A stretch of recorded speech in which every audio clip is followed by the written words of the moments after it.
বাঁহৰ সাকুৱে ভৰসা যোৰাবাটৰ এটা অঞ্চলৰ খৰস্ৰোতা 10 জানৰ ওপৰত থকা বাঁহৰ সাকুৰে বিপদসংকুলভাৱে যাতায়াত কৰিব লগা হয় কণ কণ ছাত্ৰ-ছাত্ৰীসকলে। মৰণত শৰণ দি বিদ্যালয়লৈ যায় কণ কণ শিক্ষাৰ্থীসকল। যোৰাবাট প্ৰাথমিক বিদ্যালয়ৰ শিক্ষাৰ্থীসকলৰ যাতায়াতত দুৰৱস্থা আৰু যাতায়াতৰ সুবিধাৰ বাবে বাঁহৰ সাকু নিৰ্মাণ কৰাৰ বাবে আহ্বান জনাইছে। পাহাৰৰ পৰা নামি অহা ঢলে বাৰে বাৰে উটুৱাই নিয়ে এই সাকু। ফলত বিদ্যালয়লৈ যোৱাৰ পথ বন্ধ হৈ পৰে শিক্ষাৰ্থীসকলৰ। শীঘ্ৰে এখন পকী দলং নিৰ্মাণৰ দাবী তুলিছে ৰাইজে। লগতে ডিমৰীয়া সমষ্টিৰ বিধায়ক তপন দাসলৈ শীঘ্ৰে দলংখন নিৰ্মাণ কৰিবৰ বাবে দাবী উত্থাপন কৰিছে ৰাইজে।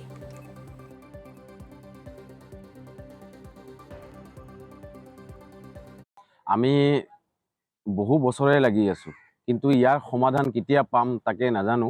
আৰু কাৰণ আমাৰ বহুত ধনী ঘৰৰ ল'ৰা ছোৱালী ইয়াতে পঢ়িব নাহে, দুখীয়া ঘৰৰ ল'ৰা ছোৱালীখিনি মা বাপেকে মৰক বুলি এৰি দিছে। আৰু ইয়াতে এতিয়া নৈত উটি গ'লেও উটি যাব, লাগিলে স্কুল পঢ়িলেও পঢ়িব, ঘৰলৈ উভতি গ'লেও যাব, নহ'লে নগ'লেও হ'ব। মানে সেই ধৰণৰ আমি এটা পৰিৱেশত জীয়াই আছো। গতিকে স্পষ্ট কথা, আমি বিল আছিদ খানা তৰফৰ পৰা একদম স্পষ্ট কথা কৈছো, যদি ইয়াৰ কোনো উপায় নহয় তেতিয়াহ'লে চিধাচিধিকে কৈছো তীব্ৰ প্ৰতিবাদ গঢ়ি তুলিবলৈ আমি প্ৰস্তুত আছো। গতিকে এই কথাখিনি আপোনালোকৰ মাধ্যমেৰে আমি অসম চৰকাৰক জনাই দিব বিচাৰিছো, আৰু যিখিনি আমাৰ বিভাগীয় কৰ্তৃপক্ষ আছে তেওঁ সকলকো কাণ চুৱাই দিছো যে আপোনালোকে ইয়াৰ সমাধান উলিয়াওক। আৰু যিখিনি অবৈধ মাটি, স্কুলৰ যিমানখিনি 2 বিঘা মাটি এলটমেণ্ট আছিলে আৰু 2 বিঘা মাটি এলটমেণ্ট লাগে অবৈধ বেদখলকাৰীক উচ্ছেদ কৰাক আমাক সহায় কৰক, নহ'লে আমি প্ৰতিবাদ আমাৰ মূল লক্ষ্য, আৰু আমি জেল যাবৰ কাৰণে ভয় নাখাওঁ।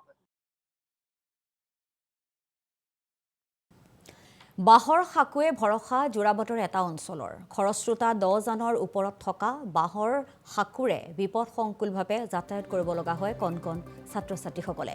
মৰণত শৰণ দি বিদ্যালয়লৈ যায় কণ কণ শিক্ষাৰ্থীসকল। যোৰাবাট প্ৰাথমিক বিদ্যালয়ৰ শিক্ষাৰ্থীসকলৰ যাতায়াতত দুৰৱস্থা আৰু যাতায়াতৰ সুবিধাৰ বাবে বাঁহৰ সাকু নিৰ্মাণ কৰাৰ বাবে আহ্বান জনাইছে।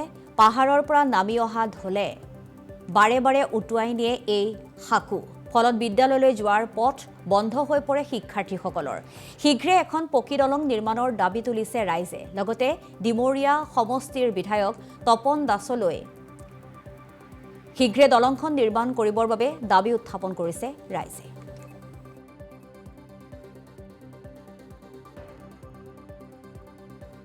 আমি বহু বছৰে লাগি আছো, কিন্তু ইয়াৰ সমাধান কেতিয়া পাম তাকে নাজানো। আৰু কাৰণ আমাৰ বহুত ধনী ঘৰৰ ল'ৰা ছোৱালী ইয়াতে পঢ়িব নাহে, দুখীয়া ঘৰৰ ল'ৰা ছোৱালীখিনি মা বাপেকে মৰক বুলি এৰি দিছে। আৰু ইয়াতে এতিয়া নৈত উটি গ'লেও উটি যাব, লাগিলে স্কুল পঢ়িলেও পঢ়িব, ঘৰলৈ উভতি গ'লেও যাব, নহ'লে নগ'লেও হ'ব। সেই ধৰণৰ আমি এটা পৰিৱেশত জীয়াই আছো। গতিকে স্পষ্ট কথা, আমি বিল আছিদ খানা তৰফৰ পৰা একদম স্পষ্ট কথা কৈছো, যদি ইয়াৰ কোনো উপায় নহয় তেতিয়াহ'লে চিধাচিধিকে কৈছো তীব্ৰ প্ৰতিবাদ গঢ়ি তুলিবলৈ আমি প্ৰস্তুত আছো। গতিকে এই কথাখিনি আপোনালোকৰ মাধ্যমেৰে আমি অসম চৰকাৰক জনাই দিব বিচাৰিছো, আৰু যিখিনি আমাৰ বিভাগীয় কৰ্তৃপক্ষ আছে তেওঁ সকলকো কাণ চুৱাই দিছো যে আপোনালোকে ইয়াৰ সমাধান উলিয়াওক। আৰু যিখিনি অবৈধ মাটি, স্কুলৰ যিমানখিনি 2 বিঘা মাটি এলটমেণ্ট আছিলে আৰু 2 বিঘা মাটি এলটমেণ্ট লাগে অবৈধ বেদখলকাৰীক উচ্ছেদ কৰাক আমাক সহায় কৰক, নহ'লে আমি প্ৰতিবাদ আমাৰ মূল লক্ষ্য, আৰু আমি জেল যাবৰ কাৰণে ভয় নাখাওঁ।